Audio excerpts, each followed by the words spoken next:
Hey nerds, welcome to episode 69 Nice. of the Nerd Rundown podcast. This week on the big show, Morg and Meg make their return. The gang talks some Cobra Kai season 5, including redemption theories. Darren fills us in on the Hulk rights returning to Marvel with a slice of Hulk butt. The trailer train continues with some great mustaches from Josh Duhamel in the Bandit trailer.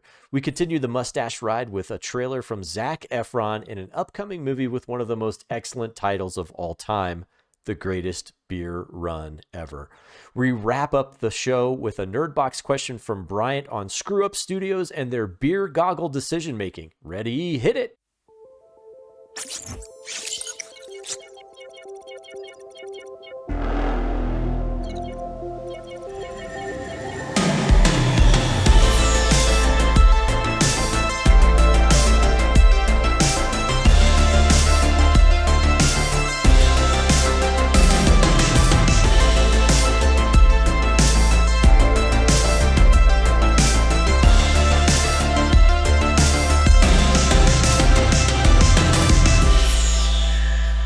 Hey, nerds. Welcome to another episode of Nerd Rundown Podcast, where we cover the latest in the nerd world of movies, TV, and more. I'm Darren Stemple, and you know my co-pilot, Eric here. Hello, all you nerds.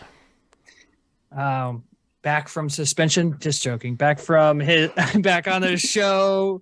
Morgan Santa. He was not suspended, people. I was just making a joke. He had a rough few weeks. Yes. Welcome back, Morg. Thank you. It is good to be back. You got to do the Tony Stark clip again now. Anytime we say it's good to be back, you got to do the Tony Stark. Good to be back. Good to be back. Oh, it's good to be back. And also back from suspension is Meg Bradbury. With my signature intro. Finger guns. Leave a comment if you know the Meg Easter egg from last week. Yeah. And speaking of leaving a comment, you can find us on our social media like Twitter, TikTok, Instagram, and YouTube, all at the Nerd Rundown.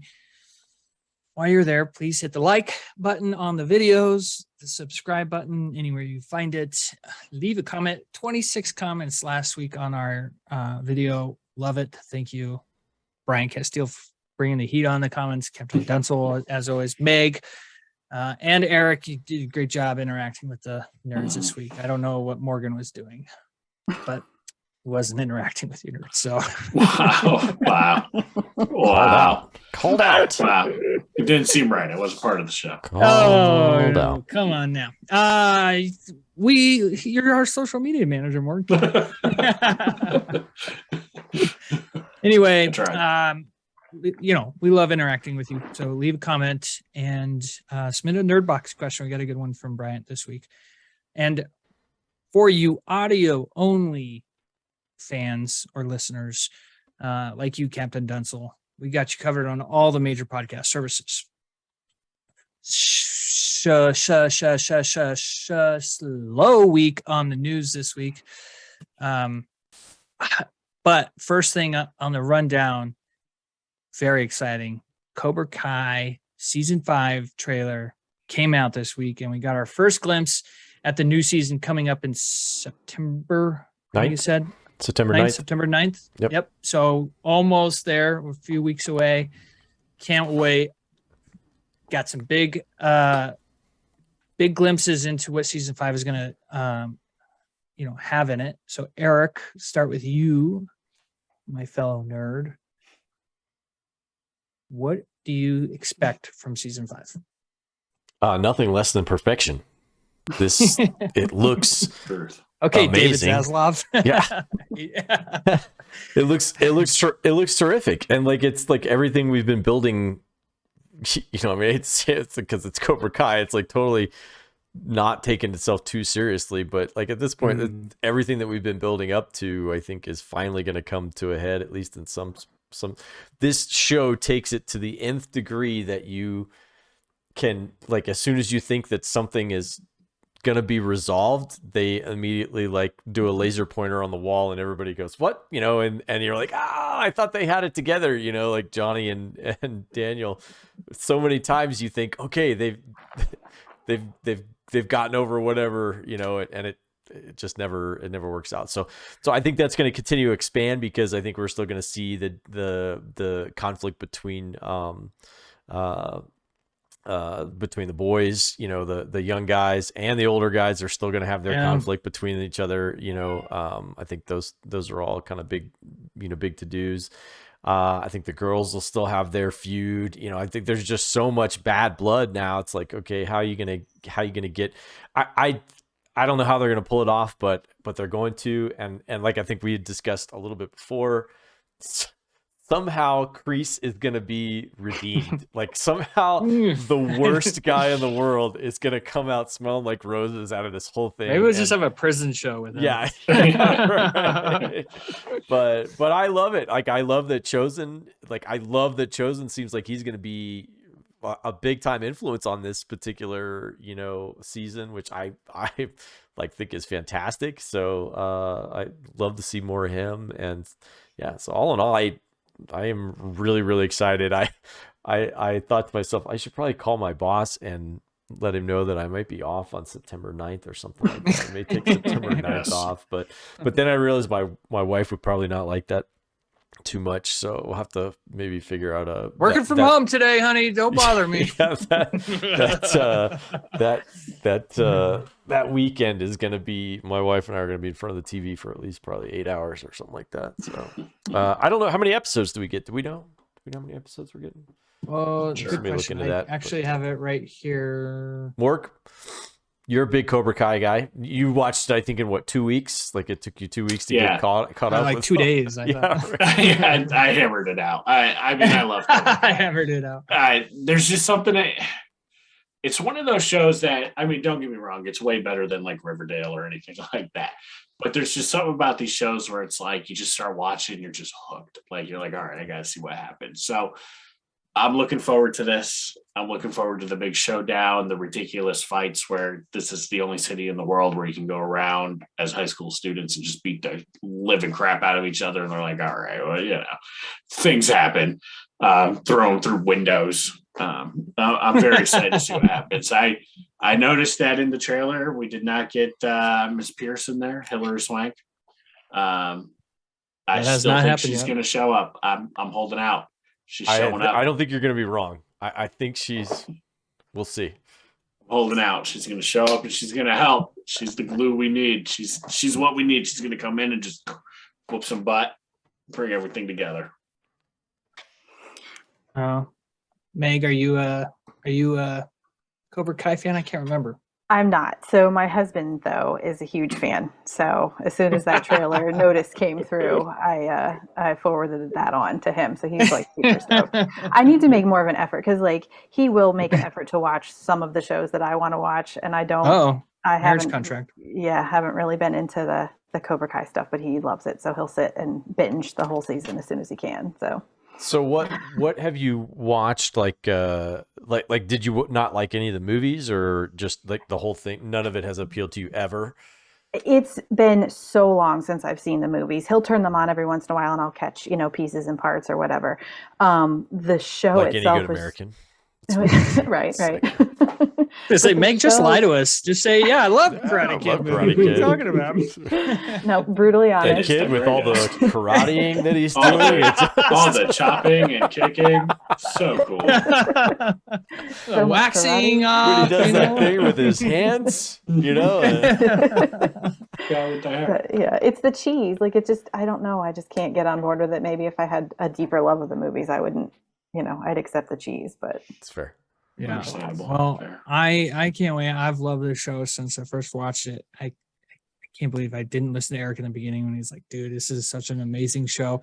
Took me, right before season 2 to catch up, but I got caught up and have loved every second of it. I know the last season gets a little bit of flack for how it felt cornier than the previous seasons.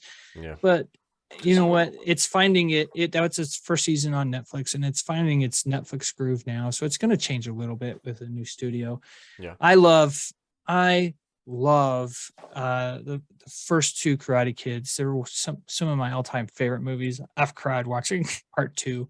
There's some just really great Miyagi Daniel scenes in that movie that remind me of my dad and I. So it's just a franchise I love, and I can't wait for this. Yeah.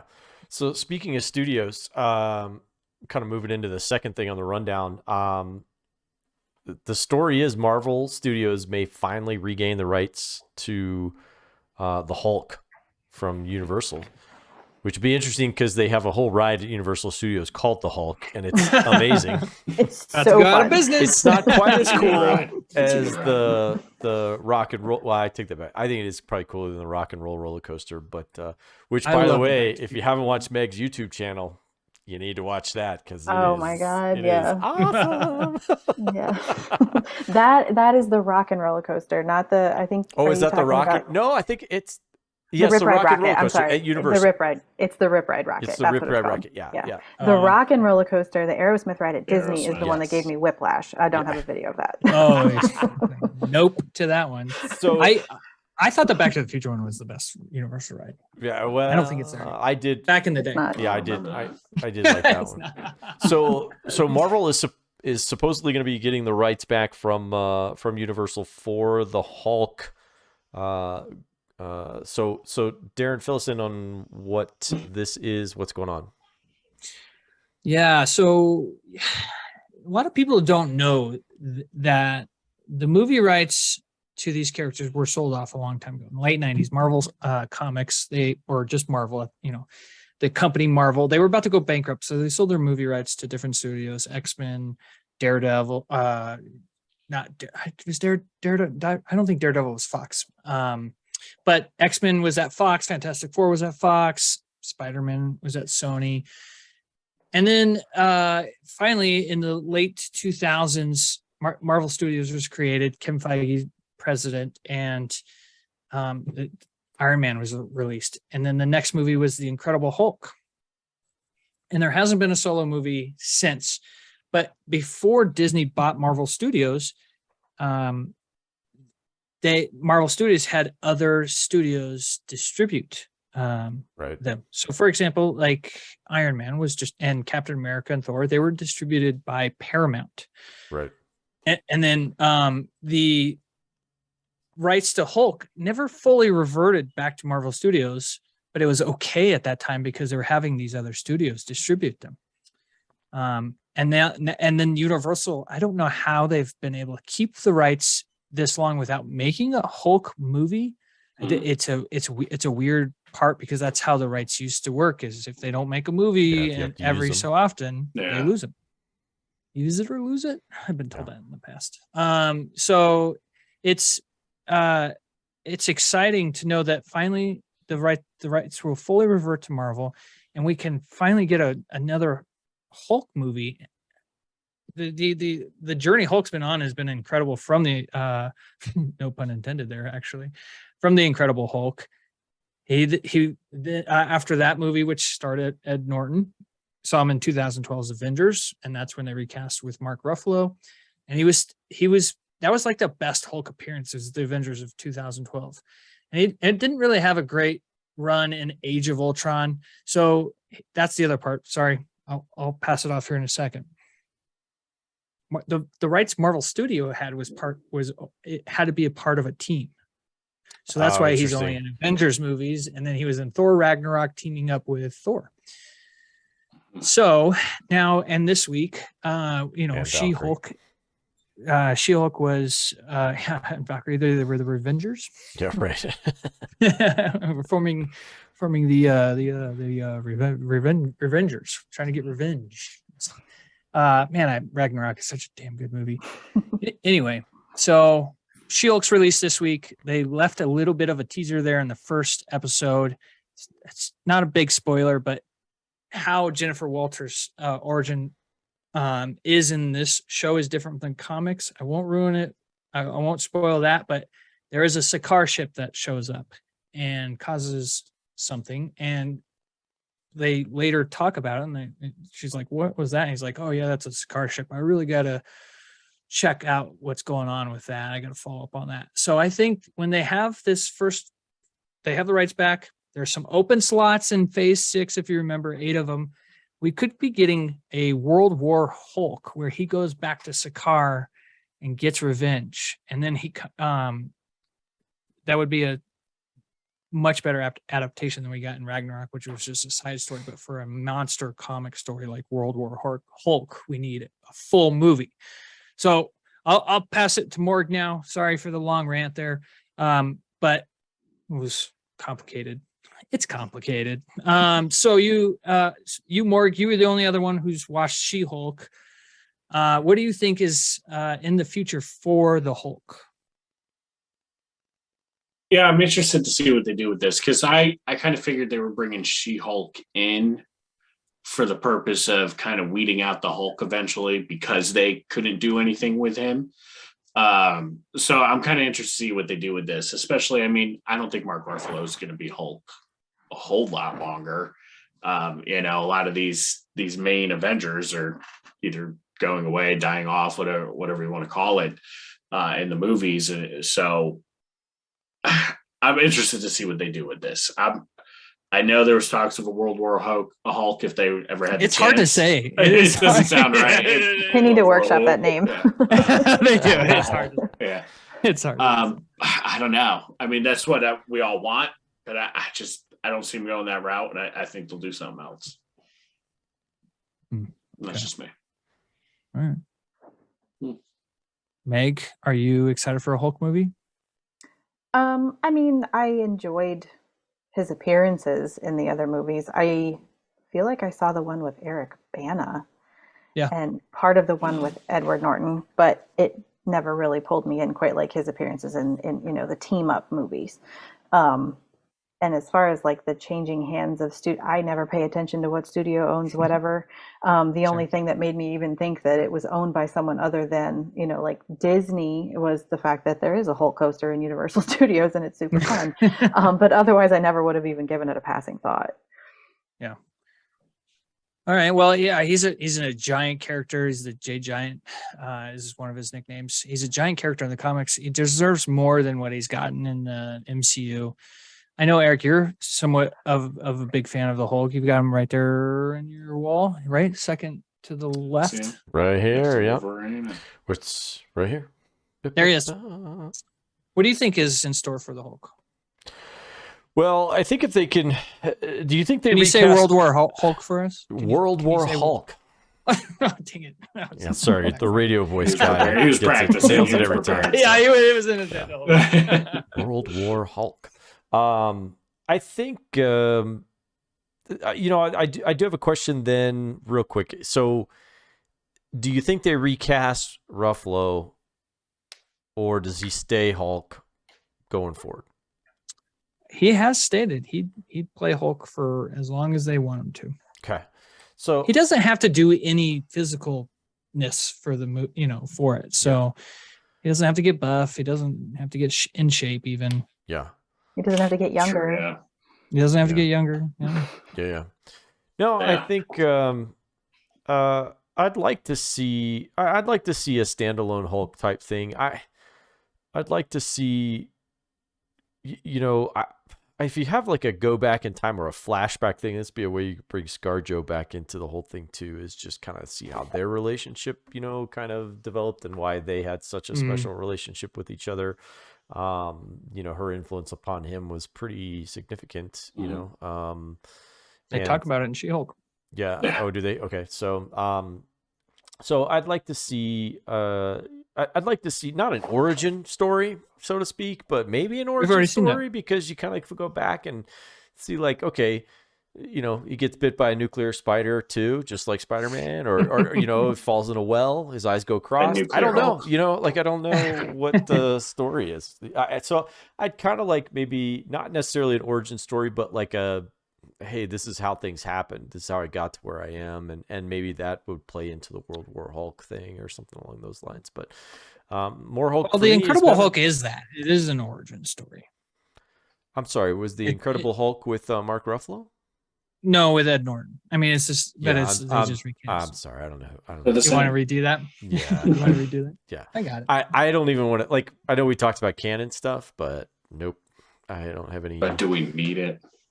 Yeah. Do we need it? No, we don't need any of this stuff. Kind of like It's Spider-Man, all, they didn't do an origin for him in theory. They're like, Yeah. everybody knows it. Well, like I said, Yeah. it doesn't have to be an origin story. It could be part of a, you could tell the whole thing in a 3-minute flashback or something like that. So it doesn't have to be something like in depth or whatever, but still it would be Like interesting. Maybe his to see. early days as Hulk. Yeah. We didn't see that. when he was young Hulk. Two Hulk. Yeah. They give him some funny nicknames. Watch She-Hulk. It's pretty good. I liked it. The special effects came together for the show.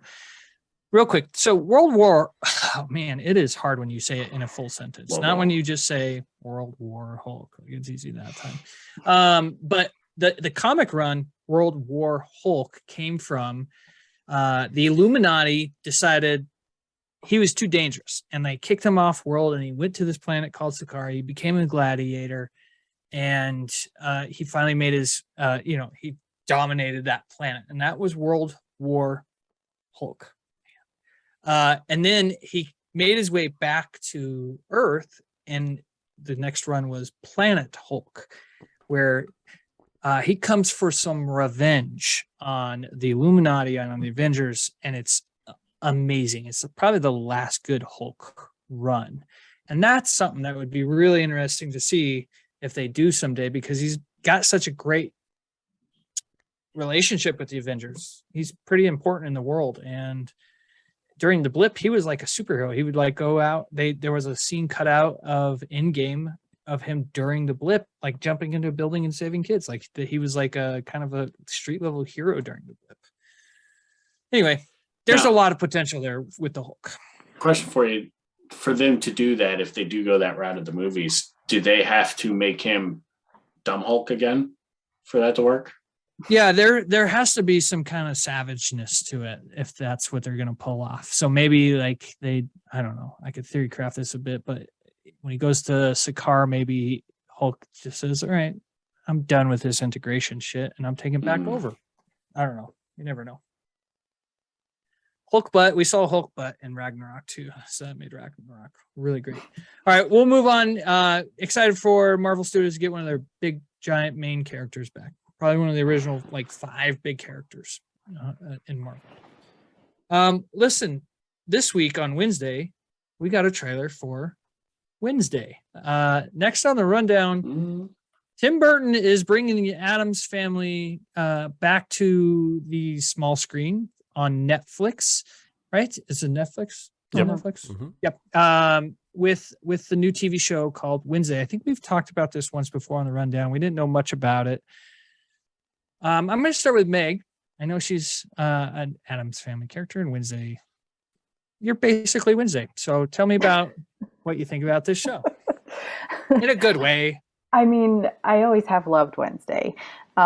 Christina Ricci just really brought her to life so well. I don't know anything because I know Jason had mentioned in the group chat, like he doesn't know if they're going to stay true to the original character. I don't know where the original character for me is Christina Ricci's version. Sure. And there was like the cartoon or whatever when we were kids. I don't think I ever really watched that.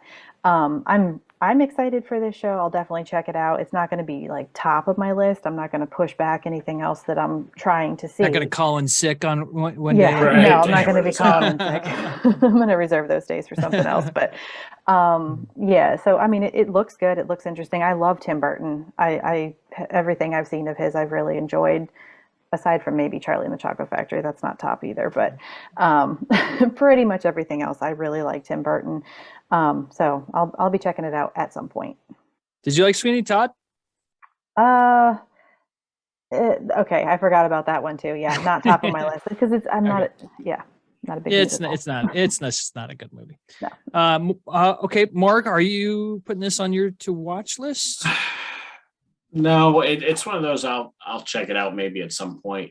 I'm getting very, very big Riverdale, Pretty Little Liars vibe off of this. Sabrina the Teenage Witch, the new one, where it's just going to be one of those shows like, yeah, it's Addams Family, but it's just not. It's just its own thing, and they'll create some weird world out of it. Doesn't mean I'm going to hate it. I've seen all of Riverdale and Pretty Little Liars, and because of my wife, not by choice. So I've seen a lot. Wink, wink. Yeah. Yeah. Wink, wink. Where's the Catherine Hahn wink gif when you need it? I am the only one that watched Sabrina the Teenage Witch in this house, but so we'll see. Keep listening to accolades, buddy. Like Meg said, I'm not going to push anything else aside so I can watch this. Got it. I'm sorry, Yeah. Eric. I literally looked at the word Morgan over here. Eric, what do you think of the trailer? I was pleasantly intrigued by the trailer. My expectations were much lower for what this looked like. I think Morg might be right. We may be looking at some sort of, like kind of deal where it's closer to like a Riverdale type thing than what it is. I think it's probably going to be some sort of teenage girl angsty type deal, except like Sure. but it looks interesting because they have her clearly in public school and then they move her to some sort of school for people that gifted. are maybe a little, little more Wednesday than they are Friday, maybe. I don't know. Yeah. So I thought that was interesting. I agree with Meg. The original Wednesday Addams is Christina Ricci because prior to that, even the black and white show, which is still some of my favorite stuff, the kids really didn't factor into the show all that much. It was Yeah. I mean, they were into it, but I couldn't tell you who played any of the kids, but when that one came out with Raul Julia and what was her name? I know. Witches. She was in Witches. Yeah, gosh, I think Angelica Houston. Angelica Houston. Houston. I was thinking for some reason I was saying Annette Bening, but I knew it started with an A. So yeah, Angelica. I was thinking Houston. Cher, and I couldn't get Cher out of my head. So good. Same. So I was good. thinking Cher. And Doc But I knew Brown. it wasn't right. Doc Brown is Fester. I mean, just a really great. So Oh yeah. So Yeah. that's I think what was more pleasantly surprising to me and maybe a little bit more intriguing was that they teased the family in there. So we've got I was looking to see who the characters were because I was going to ask did anyone see Lurch? I did Nah. not see No, Lurch. I Maybe showed I Thing. I didn't missed see it. Lurch either. But I saw The Thing, Thing. know, Did see and, Thing. and I absolutely, I got to tell you, Was there a Fester? Luis Nah. Guzman That was going to be my point. I was like, I as can't wait. for Luis Gomez Guzman. Adams. Yes. Yes. Like, And yes. and then Catherine Zeta-Jones, I was like, oh, okay, I could buy her as Morticia. That one's Yeah, that one's was a cool. good But choice. but Luis Guzman as Gomez. Oh my gosh, As Gomez. Yeah, I'm like as much Luis Guzman as you'll give me, I'll take. I like that Yeah. dude. Yeah, Just- exactly. I love that dude. Remember him in Community? He was Oh my so gosh, good. he was so good at Community. But Yeah. my He was like favorite, their most famous. Yeah. Wasn't he like their most famous? my favorite is him in And the Waiting. statue. Like him in Oh, yeah, the movie Waiting. Waiting is Oh, the he best. is the star of Waiting. When he does the bat wing or whatever, like all those. yeah. I love when he's whole thing. just he's like waiting for him to come. Yeah, he's just and he never waiting. comes, and then he walks in. He's like, Oh my gosh, That's it's so so good. good. So- my favorite part of that movie, real quick, Dane Cook when he drops the steak, and they're like, pick it up, and they pick it up, throws it back on the grill, and Dane Cook goes, almost had to switch it to the 10-second rule. Yeah, that movie's Uh, loaded with great talent and great just a great cast and a really fun story. It really is. So I think it's Office Space for service employees. I think is kind of how I view that. If you've ever Yeah, watched- that is. if you've That's a ever- Good way great to put it. analogy. Yeah. So I like I said, I don't know what this is going to look like, but the trailer does have me interested. I will definitely I will for sure watch at least the first episode to see what it looks like. Kind of going, just to kind of see what the tone's going to be. So we'll see. Yeah. I probably won't finish it all, but I find it interesting that Christina Ricci is in it. So Yeah. I don't, and not as like an old Wednesday or right. So like not. I think that's a little interesting cool thing. Like I think that's really cool because I do like Christina Ricci. I think she's great. So I cannot find anything about Lurch being in the show. I googled Maybe is they'll meet him in Lurch it. in the new Wednesday show, and there is nothing about Lurch. Oh wait, Maybe. George. Oh, I missed it. George Bercia plays Servant Lurch. George Bercia. You know who that is? Anyone know who George Bercia? Search Google for George Bercia. and they are Like they a are super keeping, handsome dude. They are He's keeping Christina he's good Ricci's looking. character name silent. silent. So Yeah, or they're not revealing it. yeah. It, So- I did read that it's like a big surprise what they're gonna do. Yeah. I don't know what that means, but we'll move on from that trailer. We'll get to the trailer train. So the trailer train is trailers that are for non nerd franchises, or projects. So the first one, I feel like I had a hair fall into my lip. The first one is a movie called Bandit, and it stars a very charismatic Josh Duhamel, or is it Timothy Oliphant? I cannot tell the Same. difference between the two. Yeah, same. So Bandit is a movie about Josh Duhamel's character who he apparently becomes really good at robbing banks in Europe. And it looks like he gets kind of addicted to it and cannot get out of that life. I'll start with you, Morg. What do you think of the Bandit trailer? Is it something that interesting? I am ready to see Josh Duhamel get one over on those blimey bastards over there. I'm pumped. I can't tell if you're serious right now. It looks like a fun movie. I mean, it's got Mel Gibson in it. Josh Duhamel, I do like. Again, Timothy Oliphant, same person. They are the same. Yep. Is it something that I'm like, I got to get out there and see it? No, not really. But I think it'll be a fun one once I get to view it for free. That's when I'm going to watch it. Just Not a date night movie. Just don't compare it to Heat or some of the top 5 bank. It depends on if somebody watches it and rates it as effing amazing, then we'll determine how I should view it. Not me. I said effing incredible. Meg, you Josh Duhamel fan? I know that's one of Banana's top 5 guys. Yeah, I think my sister-in-law is really into him as well. No. I mean, the trailer really didn't even hold my attention for that long. I was, into it at first, and then I got distracted, which happens easily. So that's not really a fair assessment, but I'll see it when it's free, I guess. Like Mark said, I'm kind of on board with that. Okay. Respect. Eric, I know you love you. I did. I enjoyed spoiler alert. I enjoyed every trailer on the list this week. I really did. I had a blast. I can't watching. wait. That's next thing. Yeah, I want to keep you guessing as to what the next trailer is going to be and whether or not I'm going to like it, because I just come out and say right away I loved it. So, but Bandit I thought was really interesting. I thought it was really funny. Josh Duhamel I think has a great sense of humor. I think we all know Mel Gibson has a really good sense of humor too. So I think the two of them. I find Elisha Cuthbert really, really attractive. So Very. I'm not going to be upset that she's in that. I loved Josh Duhamel's mustaches, and his disguises in there. I was like, oh my gosh, love those. they were fantastic. So I thought that was really, really cool.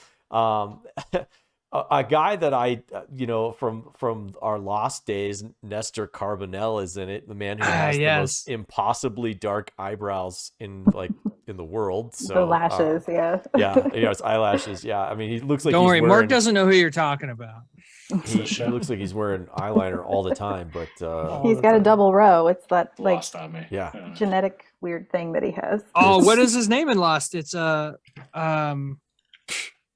Oh my gosh. Come on. What is his name? Don't tell. Richard. You know it? Oh, Richard Halpert. Richard Alpert. Yeah. Alpert, not Halpert. No, Alpert. Yeah. I think I just never put that. But anyhow, I thought the movie looked good, or at least the trailer for the movie looks good. So again, don't think I'll see this one in the theater. Definitely, I'll watch it when it comes out on small screen stuff. I think it'll be this seems to me like a fun one that Stace and I'll enjoy and watch together. I mean, I don't know. Yep. Maybe if we get a date night, it might be something fun to go see. If there's nothing else kind of out at the theater, it might be a fun, something to watch. If my mom or mother-in-law is like, "Yeah, watch the kids," and we're like, "Yeah, let's go grab some dinner and go watch it," because I don't think it's very. Take it very seriously or anything along those lines. So, but all in all, I thought I was entertained by it. So, Mel Gibson, it feels like '90s Mel Gibson in this. I agree. Yeah, and I haven't seen that since probably What Women Want. 90s. That was the last time we. He has a Vanilla Sky era himself. So, unless very he's still in that, he seems very playful, like a very serious character, but also very playful in this.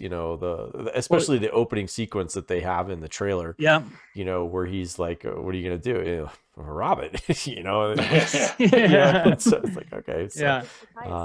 But Well, he plays a bartender in this, and to segue to the next movie, we get some real classic Hollywood guys playing bartenders in these trailers. So you got Mel Gibson in Bandit, and then you have an amazingly stealthy performance. Couldn't even really tell it was him at first. Bill Murray plays a bartender in this trailer that came out next, and it's best line in the whole trailer too. He's it really is. Yeah. The pretty man and the best Boston accent in the whole trailer. The greatest beer run ever. Yeah. So I saw this pop up on YouTube and I was like, what is this? That looks like Zac Efron, a guy I just want to hate so much, but I just love infinitely. Yep. Yeah, he's great. Man, he's so damn good looking. Talented. Yeah, he's so good looking and so talented. And I'm like, God, I just want to hate your guts. And he is like got he's just like ripped. Yeah. Like how do you get that muscle? Guy, God, I love him. Anyway, we want to have you on the show, Zach. The greatest, we do love you, please. but I want to hate you. I really do. God. Yeah, I want to hate you. The greatest beer run ever. That's the title. And right off the bat, it tells you this this actually happened. This is a true story. Yeah. About a guy kid in Boston during the Vietnam War, 1967, I believe it was. Sees all the protests against the Vietnam War, and he's just like, man, I got some buddies over there. I want to support them. I'm going to bring them some beer, which this is like a perfect Zac Efron character, first of all. So, Eric, what did you think of this gem of a trailer? Even though you already said you are really excited I did spoil it. I did spoil it earlier.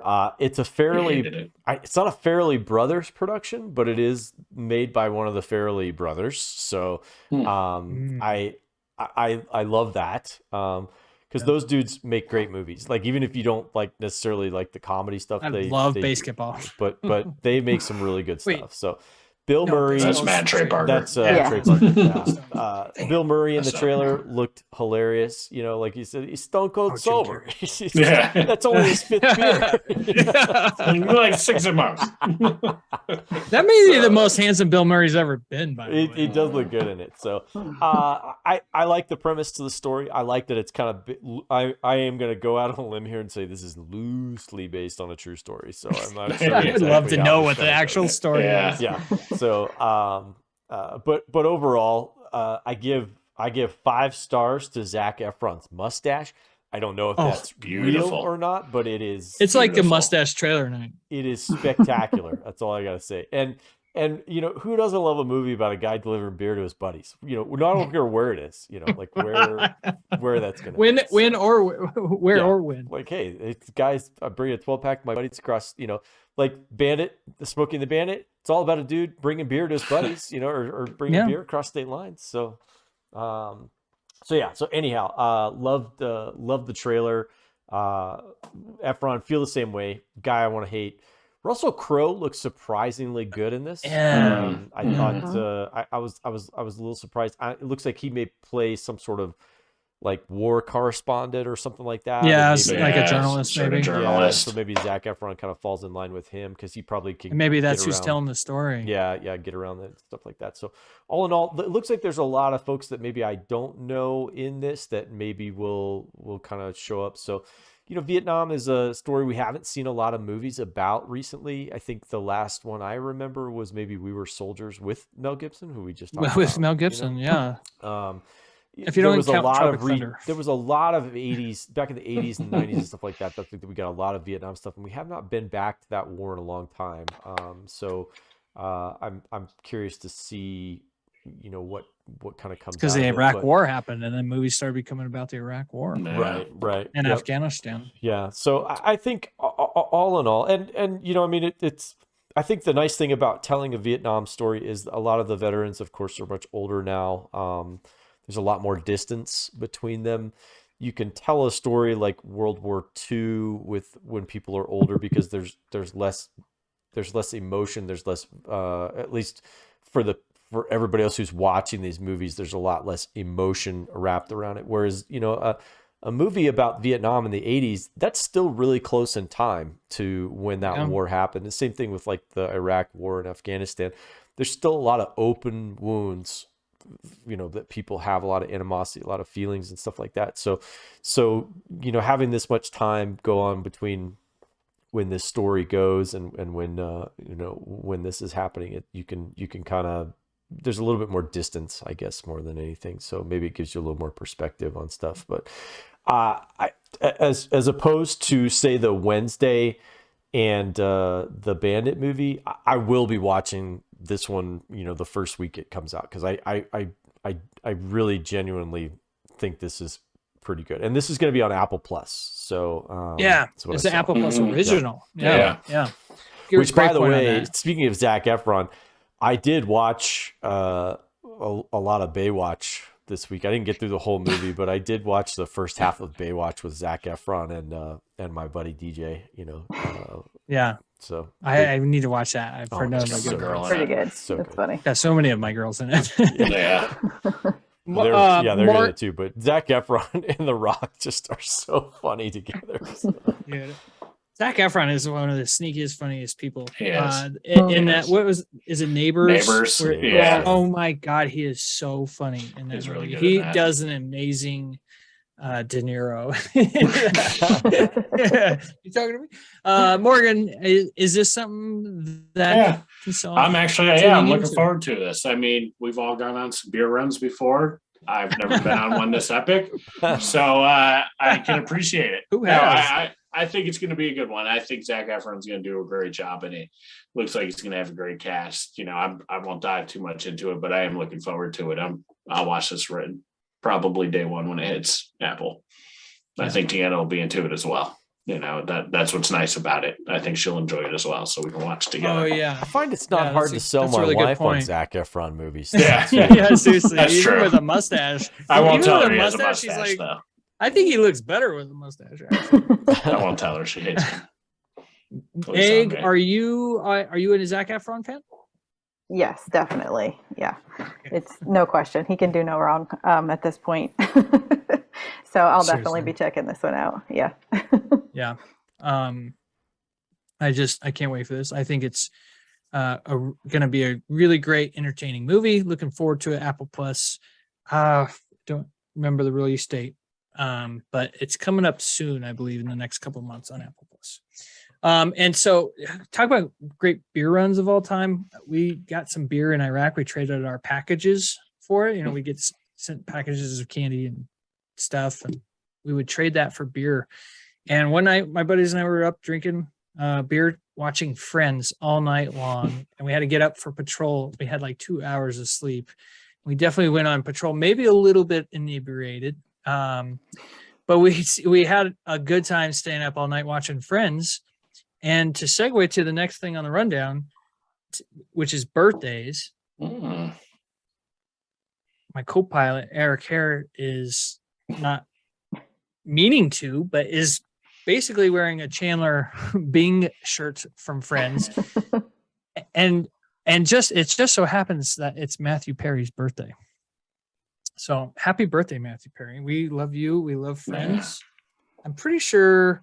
I know Meg's Friends fan. I know Eric. Are you a fan of Friends? You are. Oh yeah, right? I love Friends. Yeah. Although this may be somewhat controversial, I don't think that Friends is his best stuff. Okay. I think his performance in The Whole 9 Yards and even The Yes. Whole 10 Yards is better. Yes, he's so Both good. of those are so good. I forget about those movies all the I time. know. I just think The Yeah. Whole 9 Yards might The be Whole 9 Yards. The Whole 9 Yards might be one of the most perfect movies ever made. Like I can throw it on and It just is so watch it over and over about again. I mean, Bruce Willis, where he's like talking about mayonnaise, which I happen to love mayonnaise on hamburgers, but he's like gets so upset about mayonnaise. It's just like it's like I could just kill somebody. And he's like, oh my That movie gosh. came out of nowhere. Oh, it did. It was not expected to do well, and it came out of nowhere. It did very well, so much so that it had a sequel. He was in a movie with Salma Hayek too. What was the name Yeah. of the movie? They Fools got Russian. married. Russian. Fools Russian. Fools yeah. Russian. Oh, Married to each other, yeah. yep. Mhm. Yeah.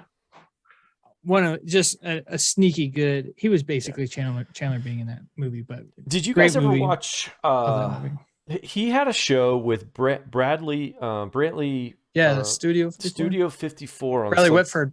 Yeah, Bradley Whitford. And man, I don't know why that show got yanked because it was dynamite. Like The writer's strike. I guess that's probably what killed it because it was great. It was a really great show. Aaron It had- Sorkin. Yeah, it had really good folks on it, and it just I really enjoyed it. I thought it was a really good show, and I'm sad to see that it go. And I think, sadly, he just couldn't keep it together. He just without the drugs and stuff. That's just been his issue. It's a little weird hearing him talk nowadays, but yeah, he's a great talent. Aaron Sorkin wrote Studio 54. That got canceled. He went out and made The Newsroom, and that's another incredible TV show. So we at least got some kind of redemption. He is 53 today, by the way. Happy birthday. Happy birthday. Yeah, Also, happy birthday. John Stamos. Ah, Really big name. Uncle Jesse with Uncle his Jesse, birthday. Peter Gallagher, you OC fans. I think his name is Peter in that show. Peter Gallagher, he's 67. John Stamos, I think he's probably 25. He's like Paul Rudd, he doesn't age.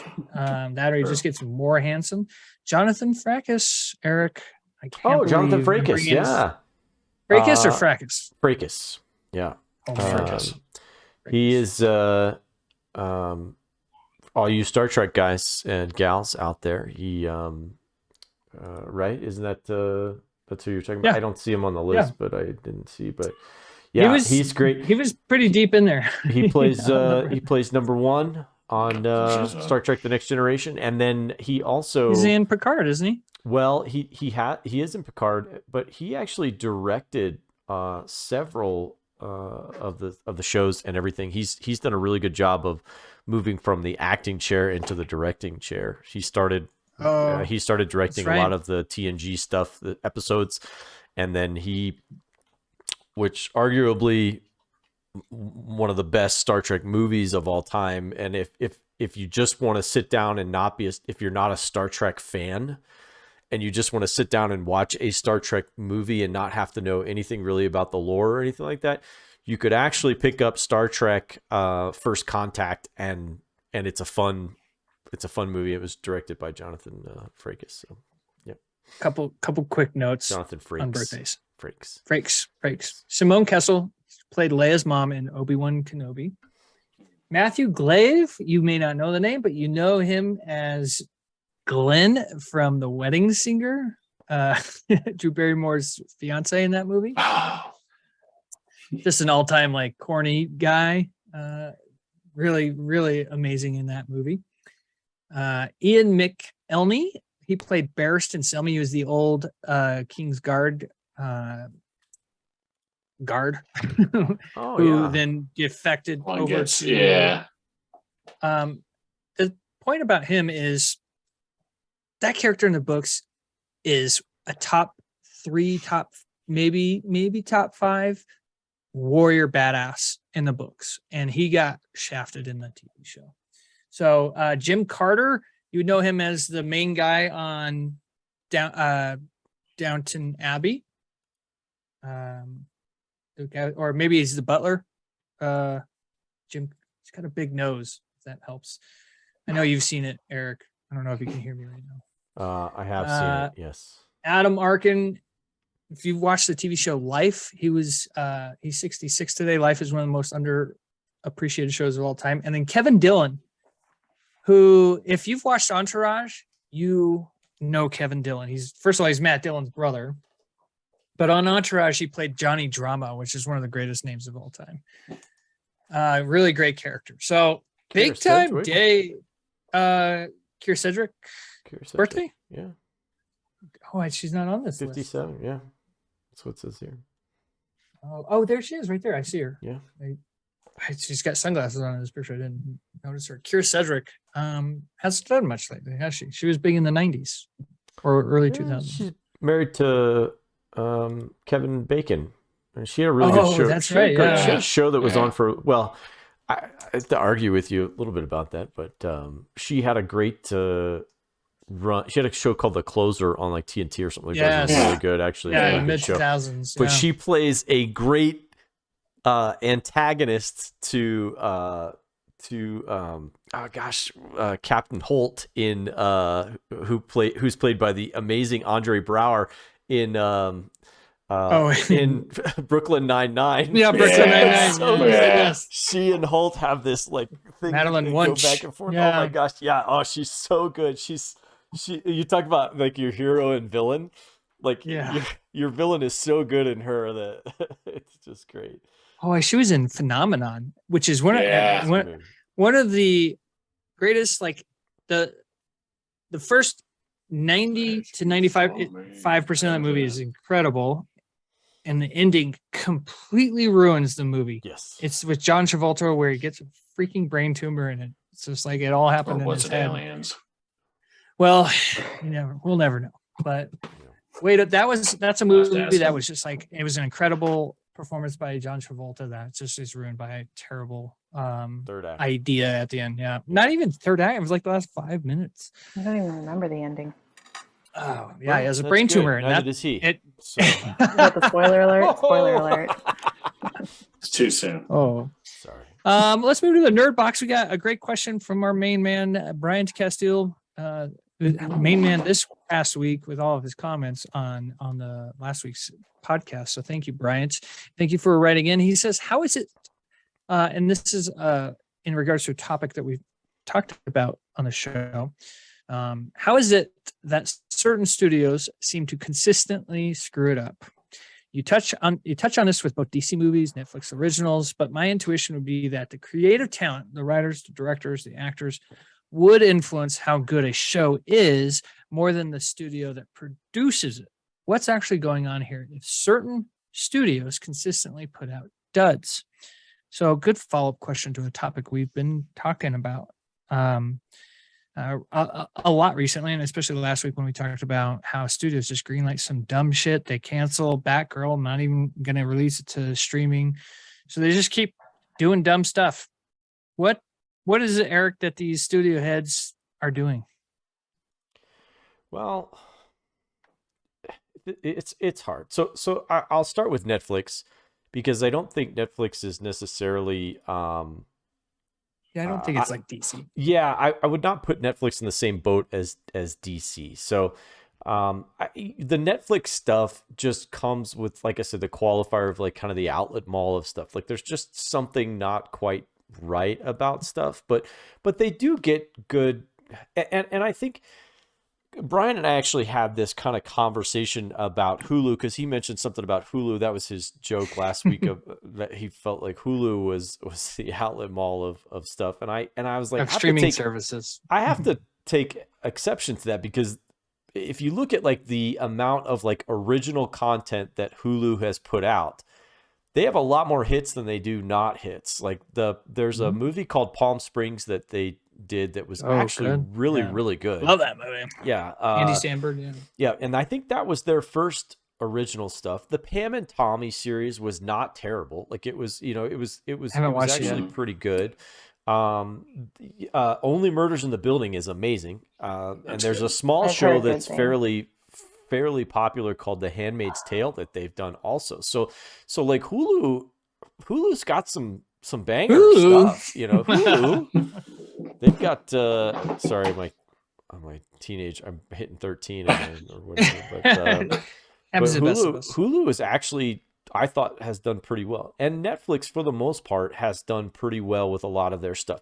I would say their small screen stuff is where they excel. I just, when I give Netflix a hard time, it's always with their movies for some reason or another, and I again can't necessarily put a finger on exactly what they're missing with their movies, but it's just something. And we talked about it, I think, last week. Maybe You mean Netflix? Yeah, I was just talking about Netflix. Hulu, Yeah, sorry if I confused anyone. Yeah, Netflix. So their small screen stuff, I feel like they do a great job with their small screen stuff, and I think perhaps the reason why because I remember watching that Michael Bay movie we talked about, Six Underground, I think is what it was called.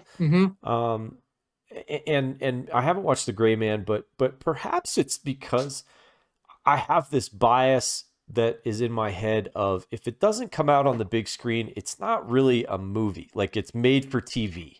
No matter how grand of a scale you make these things. Banana said you made a really good point on that last week. If you release it on a small screen, it's just not the same. Like, even if I don't go see it in the big theater, it was in the big theater, and it has like a big boy feel to it. You know, like it's got its adult pants on, and it was like a real movie. Whereas if it's always been on Netflix, it's always been on the TV. Like, I feel like I don't feel like. Now DC is in a whole nother boat altogether, because it wasn't always this way. I guess if I want to rewind, because their problems really started with the Batman versus Superman. Picking a title called Batman versus Superman is the dumbest fucking thing I've ever heard in my life. Like, that is the stupidest title of a movie ever. Like, I don't care. Like, and right off the bat, I was like, this is dumb. It was made even worse by Donna Justice. You know, yeah. worst tagline. Yeah, and because if you go back, like, for the most part, the Batman movies prior to the DC movies that they had with Christopher Nolan, you know, those are DC movies. It's a DC character. Man of Steel is a good movie. It's not great, but it's a good movie, and it's a fun movie to watch, and it's a DC movie. Their troubles didn't start until they rushed. And that's really the problem, is they have rushed and tried to catch up with Marvel without doing what Marvel has done, and that is be patient. Marvel has been patient, and they've slowly built. They built a foundation. They built a foundation with Iron Man. They built a foundation with Captain America. They built a foundation with Thor. And then they started stacking on top of those things. Sure, Thor maybe wasn't all that great, but it wasn't the worst movie you've ever seen in your life. And so, but more importantly, was it introduced the character to the series, you know, to the universe. And so now you know a little bit about Thor, and so you pair him up with these other guys, and then you bring in these other characters. Hawkeye, you know, you can introduce him right away in the Avengers movie, and you're like, oh, this guy's cool. He's got a bow and arrow. Who doesn't like that, you know? and so they just were patient, and they built on it. And to me, that's DC's problem, is they have not been patient. And again, standalone, the Wonder Woman movie was really good. Patty Jenkins' first Wonder Woman movie was really, really good. Not terrible, but they've rushed to get everything else out. You know, I'm not going to talk about Aquaman, because I find the character silly, but but my wife likes him, so I don't want to seem bitter. Jason Momoa, we'll say it. So yeah, with DC, it's just like, you guys, you know, Warner Brothers owns DC, so that's the problem. You know, Marvel was started out on their own, and bought by Disney, and Disney has allowed them to continue their thing. Warner Brothers comes in and cuts up a movie like Justice League and makes it, you know, fires the director, and then brings in another director, and it's just too many cooks in the kitchen. There's too many cooks in the kitchen with that. They really need to put in, you know, I hate to say it, but like a dictator, and just like a Kevin Feige dictator, you know, and just be like, hey, a benevolent one, of course, but sure. But you know, just somebody who's like, hey, I'm in charge, and any other executive that comes over and tries to tell me that they've got a great idea for this film, and they're going to put their stamp on it, and that's what's going to make it a hit, you hit the bricks. It's not going to happen. So until that happens, I don't see a bright future for DC. Yeah. Morg, do you have any additional context you want to put? No, not much. I mean, with Netflix, I think it's just, or streaming, it's just one of those, they got to pump them out because they got to keep you engaged. So that's why I think a little bit's always slacking, because they're just go, go, go, go, go. Yeah. And DC, you know, it's like we all said, it's the same old with DC. I think they knew, like, shit, we could just do Batman versus Superman. I bet you we'll make a lot of money. So they're like, okay, and just put something together, you know. And they did. I mean, a lot of people saw it. They made a lot of money. I think that's their problem. But I've heard rumor is they're going to change now because of all the crap that's gone on, and that they're going to kind of start over. So we'll see. I started looking up Hulu Originals. There's a lot of bangers in Hulu that I just didn't think about, and none of it includes Palm Springs. Yeah, these are some of the Hulu Originals. Not to mention one of the most popular movies in the world right now, Prey, the Predator prequel, which is getting nobody except for myself saw that coming. Just so you know, yeah, I am gonna. You got the trophy on that one, because I was not, and I remember Morgan and I talked about it. I was like, I don't know, maybe it's because it is coming from Hulu. It doesn't. Yeah, exactly. That's what it was. It's going to be good, but they have another movie coming out this year called Princess. It stars Joey King, who is starring in one of the more popular the number one movie in the world right now, actually, Bullet Train.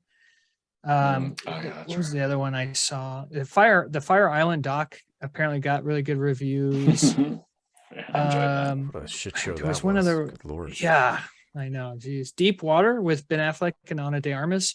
I think their breakup kind of ruined that movie, but it looked liked it. Pretty psycho-y. Pam and Tommy.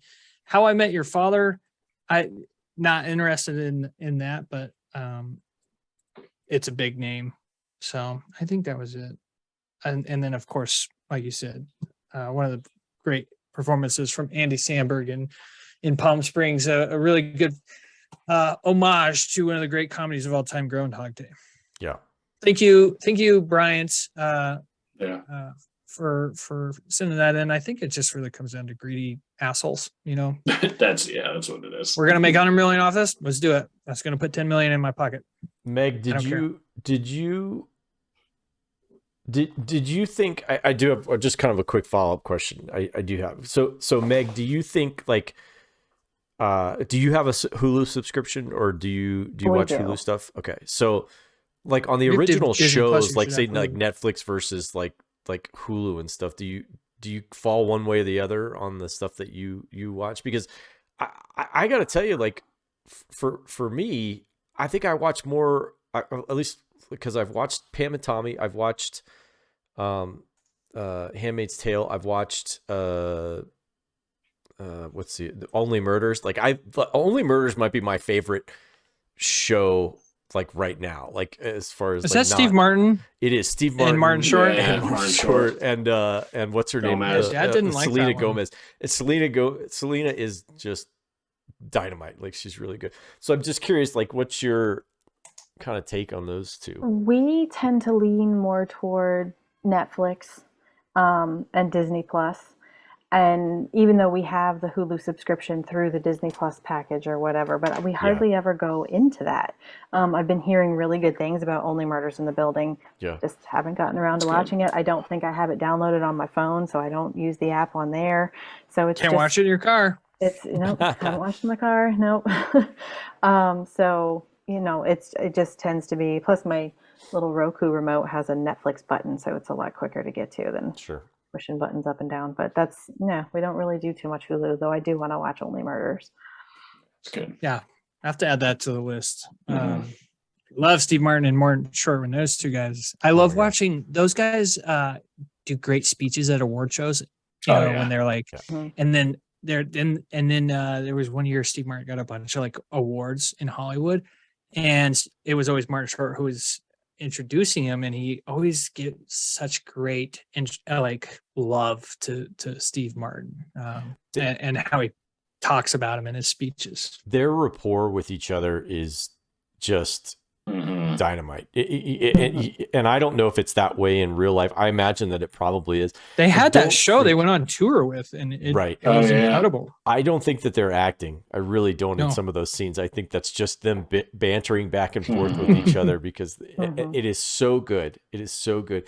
And Martin Short, again, don't know if he's acting or if it's just the way he is. His idiosyncrasies and his neuroticism of the character and his complete lack of like self-awareness is just, it's so great. It is so great in that show. So if you haven't watched, Father of the Bride is a great series too with those two guys. Yeah. I mean, I go back to my favorite of them is of course, Three Amigos, but Three Amigos. That's with Chevy Chase, but I don't think you get Chevy Chase. I think it would be neat if they had a Chevy Chase sighting on Only Murders, but I think it would be a cold day in hell before that happens. But, I don't think anybody wants to work with Chevy Chase anymore. Yeah. All right, let's wrap it up on the rundown. Again, slow week, but I guess we could talk about anything for an hour. So let us know what you guys think of the stuff on the rundown. Let us know what you think of the trailers that were released this week, especially the greatest beer run ever. That's just seems like it's going to be a banger of a movie. So with that, no, we're going to go jump on the Presents. I know we said last week Presents is on a bit of a break, but then Meg came out and said she finished her Guess That 90s movie list, and we're like, we gotta do it. We gotta do a Presents now, and we're very excited to guess that 90s movie. I think I was the rating champ on the 90s one. We should probably look that up. Anyway, looking forward to that. So join us on the rundown, play Guess That 90s movie with us, part 2, and get that Make It Big app. So with that being said, we'll see you all next week on the Nerd Rundown. Deuces. See ya. Bye. Bye. Did not miss that. Mr. Deuces.